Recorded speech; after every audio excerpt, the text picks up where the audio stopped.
What's up guys, my name is Julian and today I have a super exciting video for you. I actually flew all the way to Austin, Texas to meet up with Larsen Wilkes, and he is the Texas solar expert. As my YouTube channel grows and I start getting calls from people all over the United States, I've realized over the last few years that it really helps to have local representation where they are already an expert in that area, because every utility company and city and state, they all have their own crazy complex list of, their own rules and codes, regulations. And so without even realizing it, you can get people into quite a lot of trouble. And so what we're doing is we're going to go over all of the most important information that you need to know when researching solar here in Texas. This is a Texas specific video. And so with that being said, Larsen, how long have you been in solar again? Man, I've been doing this for a little bit over 8 years now. Yep.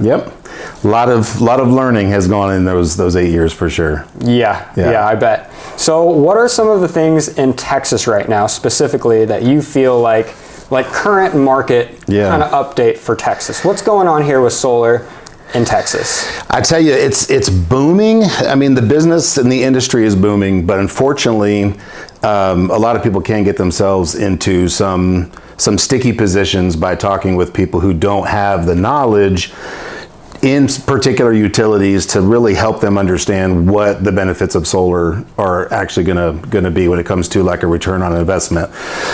What I'm finding in particular when I'm out in the marketplace and I'm talking to customers is they tell me, hey, I talked with so-and-so and they said this. And I'm like, oh gosh, that is not the case at all. Yeah. We got to back up. Let's start from point A again so that we can make a good explanation as to exactly what to expect.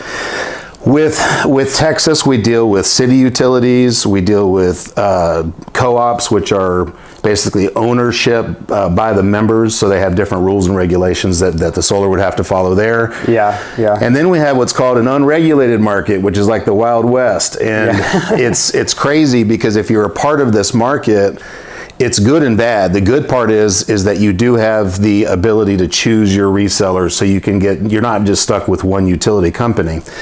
The bad news is that you have about 60 different ones to choose from. So unless you know what you're looking for, you can make a really bad choice and get yourself into a lot of trouble.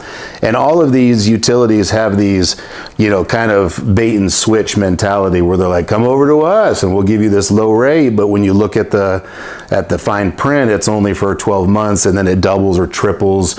I've even seen it quadruple for some of these people. And then there might be a choice that would have been the right choice all along had someone just told them the truth, like, hey, Mr. Customer, what you're doing right here is not the best option. It's gonna be this, and then here's why. And I think that's one of the things that were so intriguing about doing the collaboration with you was the Texas market needs to be more educated. It's gotta get more educated. Everywhere needs to be educated. It does.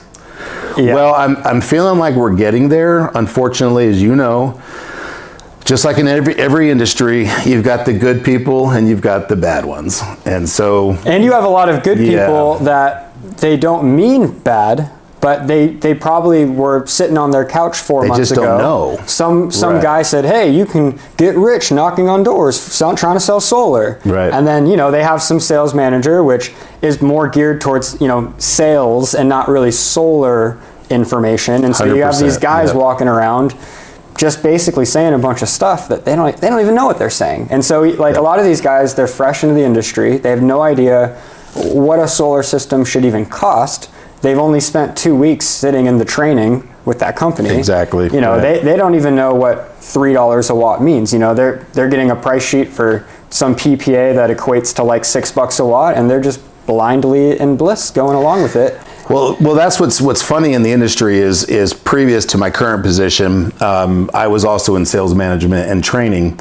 And one of the things that we saw when new people would come in is this light in their eyes, like, oh, this is so exciting. I can't wait to get into this industry. I've heard all these wonderful things about it. And then you find out they don't know a darn thing about it. And so you're trying to educate these people from the very beginning. And sometimes what I see now in particular is people out making proposals and designs for customers without the right information. And when they'll tell me, hey, I talked to this company and they told me this, and I'm like, oh my gosh, I cannot believe I'm hearing this. Obviously, let's back up and we'll have a better explanation. Yeah. I think that when we're done with all this, anybody who is watching today is going to have a much more firm understanding of, first of all, what to ask. Even if it's not me, if it's not Julian, what to ask the people. Because if we can just save a couple of y'all from getting screwed over by somebody who doesn't know what they're doing, it's going to help our industry as a whole. Because the more educated and the better we all are out in the field talking with customers, the better off it's going to be. Yeah, 100%.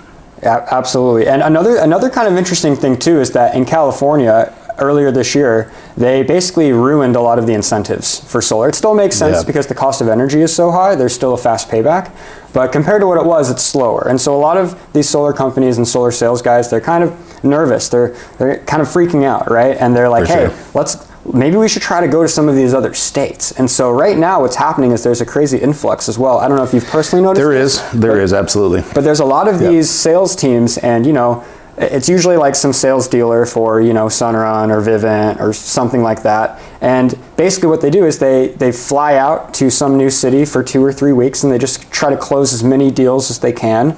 And, they call it a blitz, right? It's like super fast. And we're seeing a lot of that here. And the problem with this is that your sales guy is not even, he doesn't even live in that, like he's representing a national brand that probably doesn't even have local representation. They don't have boots on the ground, and so if something goes wrong, your sales guy he flew back to California, and unfortunately you're kind of SOL because now you're dealing with this is happening across the board, Julian. So like just a week ago, I visited one of the appointments that one of our setters had created for me, and she told me that exact same story. It wasn't from California, and I forget where they were from, but they had come down. There was a group of 6 or 8 people that were knocking through this neighborhood, and she asked some good questions, though. I appreciate it, and she did end up going, with me.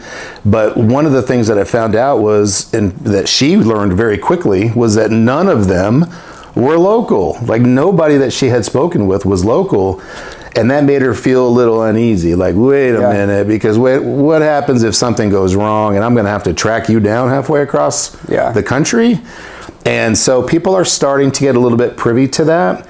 And there are some particular companies that we're going to want to steer you away from at some point. We have to be careful, I'm sure, what we can say that way.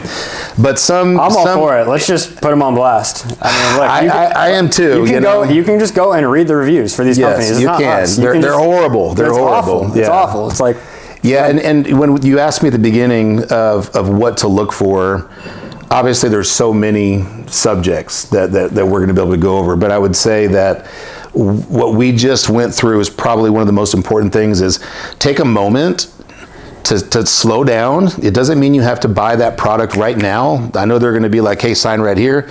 Take a second to learn who you're dealing with, because that sales representative is going to be your first clue as to the company, how educated they are, how likely they are to take a moment to explain everything to you, or if they're just trying to push. And we're seeing a lot of the push lately.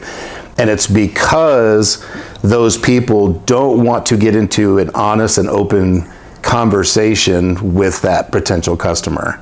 They don't want you to start asking too many questions, because one is they probably don't know the answer and they're going to be embarrassed and they're going to lose that opportunity. But 2, they may not want to tell you the truth, because telling you the truth might deter you from wanting to put solar panels on the house.